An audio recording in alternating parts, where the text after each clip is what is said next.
Siapa tak kenal dengan Bandung, ibu kota Jawa Barat yang kini terkenal dengan industri kreatifnya ini tengah berkembang pesat.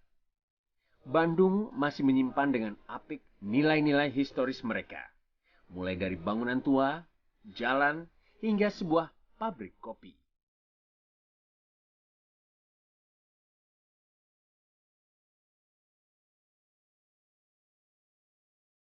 Bertempat di daerah bersejarah Braga Asia Afrika, atau tepatnya di Jalan Bancai 51, terdapat sebuah pabrik kopi pertama di kota Bandung. Menilik dari sejarahnya, pabrik kopi ini sudah berdiri lebih dari 80 tahun dan tetap beroperasi secara turun-temurun hingga saat ini.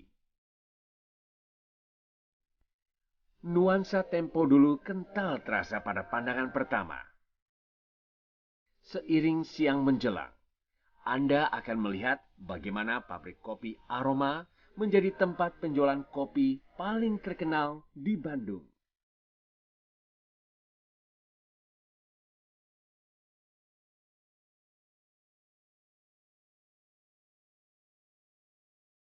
Sejak didirikannya pada tahun 1930-an, tidak banyak yang berubah dari pabrik kopi Aroma. Sang pemilik memang sengaja mempertahankan nuansa masa lalu di toko dan pabriknya. Di tempat ini, kita juga masih bisa menemukan beberapa alat pengolahan kopi yang tersisa dari zaman pendudukan Belanda.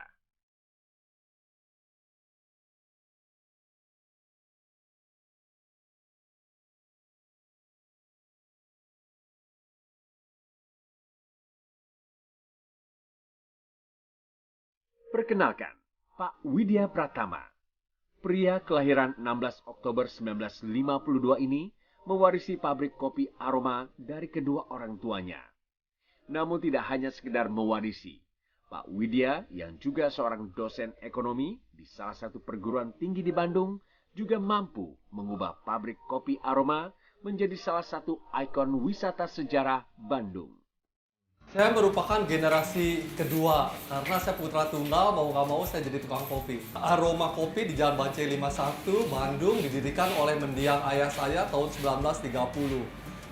Ayah saya bekerja di orang Belanda tahun 1920 sampai tahun 1930. Dia mengumpulkan skill dan modal dan membuka sendiri usaha kopi di Bancai 51. Mesin-mesinnya semua teknologi tepat guna 1930. Nah, masih semua 1930. Karena kalau mesin diganti, rasa akan berubah. Pre-maintenance hanya diganti beltnya aja yang putus. Mesinnya kuat. Biji-biji kopi ini masih yang organik, Arabica didatangkan dari Aceh, Medan, Toraja, Jawa Timur, Bajawa, Flores, dan untuk Robusta didatangkan dari Jawa Barat, Jawa Tengah, Temanggung, Wonosobo. Hambatan hanya untuk tahun ini kopi mentahnya sukar karena cuacanya jelek sekali. Panenannya hanya 10% untuk tahun ini, tapi sebelum-sebelumnya lancar. Keunggulannya orang yang minum nggak bakal kembung karena kadar kafeinnya turun, kadar asamnya turun. Hanya syaratnya dijemur di matahari waktu pengeringannya dan disimpannya di dalam kalung goni. Karena karung goni ada sirkulasi udaranya. Nggak boleh di dalam karung plastik. Kami keahliannya hanya membuat kopi yang seperti ini. Dan faktor 7M-nya, man, money, material, mesin, method, market, dan manajemennya harus balance. Harus membuat produk sebaik mungkin, jangan memakai kimia sehingga yang minum selamat. Karena kalau kita udah dibayar, orang yang membayar kita tuh harus mempunyai nilai lebih, nilai tambah. Bukan jadi celaka perutnya kembung atau sakit, tapi dia justru sembuh berkat kopi Aroma. Dan harganya murah karena low cost, karena biayanya juga rendah sehingga harga jualnya bisa murah. Nggak ada yang pakai dasi. Pabrik kopi Aroma tidak hanya kental dengan nilai historis. Kopi Aroma justru merupakan salah satu kopi terunik di Indonesia. Berbekal falsafah tidak hanya menjual, tetapi juga bermanfaat bagi orang banyak, pabrik kopi Aroma memiliki teknik pengolahan yang berbeda dari kopi-kopi lain di Indonesia. Baik kopi Arabica maupun kopi Robusta yang telah diperoleh, dijemur terlebih dahulu di belakang pabrik. Sama seperti proses penjemuran kopi pada umumnya.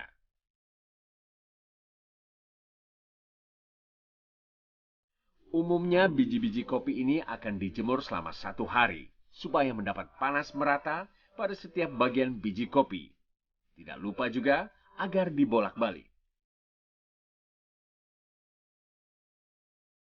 Setelah proses penjemuran, barulah kita akan memasuki salah satu kunci rahasia kopi aroma.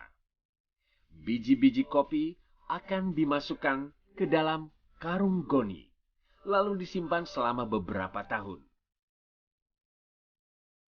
Anda mungkin sedikit heran, mengapa kopi-kopi dari berbagai penjuru Indonesia ini harus disimpan terlebih dahulu selama bertahun-tahun sebelum bisa dinikmati.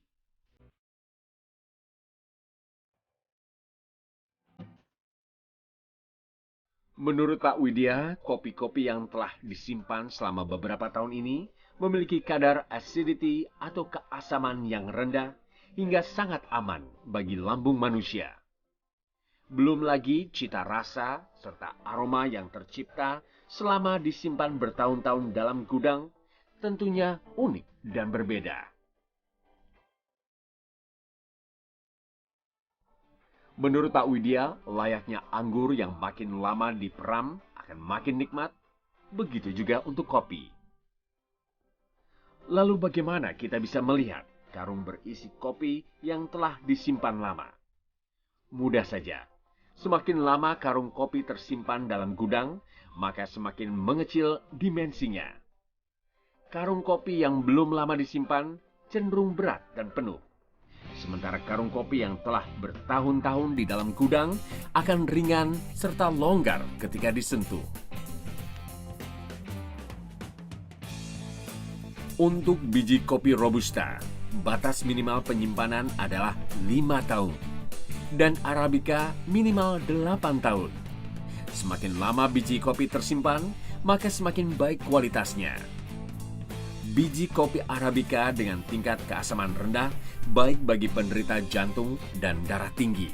Sementara Robusta beracidity rendah, cocok bagi penderita diabetes dan darah rendah. Setelah menemukan biji kopi dengan kualitas yang sesuai, maka proses perostingan akan segera dilakukan.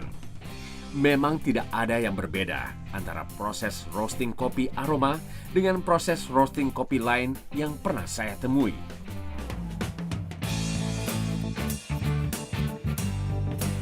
Tetapi mesin roasting pabrik kopi aroma memiliki keistimewaan tersendiri.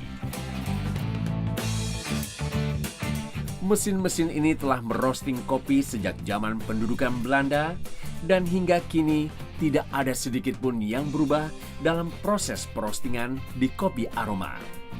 Mesin ini mampu merosting hingga 80 kilo biji kopi. Ada perlakuan khusus bagi mesin roasting tua ini. Salah satunya adalah dengan selalu memakai bahan bakar dari kayu karet. Selain kayu karet mampu menghasilkan panas hingga 125 derajat dan stabil, jenis pohon ini dipercaya tidak merusak mesin, serta tidak menimbulkan asap berlebih. Akibatnya, kondisi lingkungan pabrik kopi aroma seluas 2000 meter persegi ini jauh lebih sehat. Selain mampu bertahan hingga berpuluh-puluh tahun lamanya, mesin roasting ini dibuat dari material yang mampu membendung panas sehingga tidak menyebar keluar. Jadi ketika menyentuh mesin roasting, lengan kita pun tidak ikut terbakar. Coffee two types, Robusta and Arabica. Modern process just in time. Green coffee directly roasting. But here we wait Robusta for 5 years and Arabica 8 years. Because new coffee high acid. After 8 years the acidity low and caffeine less. Dibutuhkan kurang lebih 2 jam hingga proses perostingan selesai.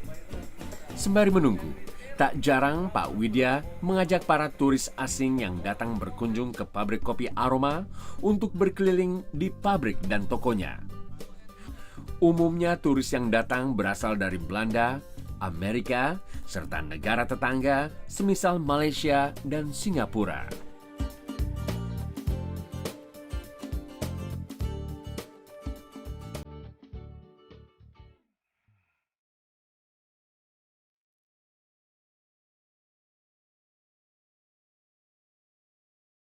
Setelah dingin, biji-biji kopi akan disortir untuk menyaring biji kopi yang tidak layak, semisal pecah atau retak.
Kopi aroma sendiri tersedia dalam ukuran 250 gram, 500 gram, hingga 1 kilogram.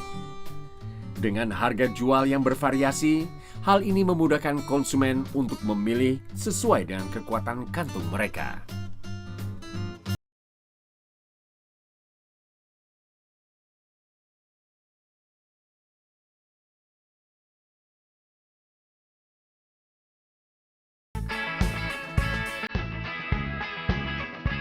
Hiruk-pikuk Jalan Bancai 51 ini makin riuh ketika siang menjelang, saat para pelanggan kopi aroma mulai berdatangan. Pelanggan kopi aroma datang dari berbagai kalangan masyarakat. Banyak keunggulan dari kopi aroma menjadi alasan mengapa masyarakat Bandung kerap hanya membeli kopi di Jalan Bancai ini.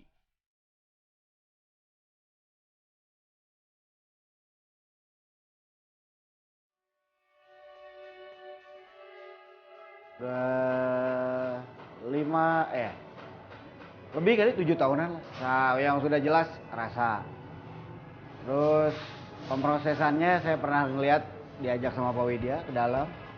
Itu memang benar-benar masih seperti kakek beliau dulu memproses ya.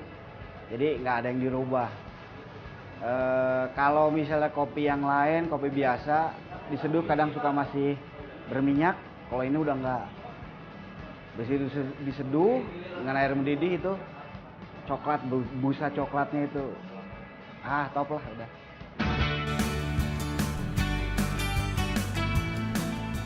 Pabrik kopi aroma bisa menjadi sebuah bukti jika kopi tidak hanya bisa berada dalam cangkir saja, tetapi mampu menjadi ikon pariwisata, bahkan telah menjadi bagian sejarah dari suatu daerah.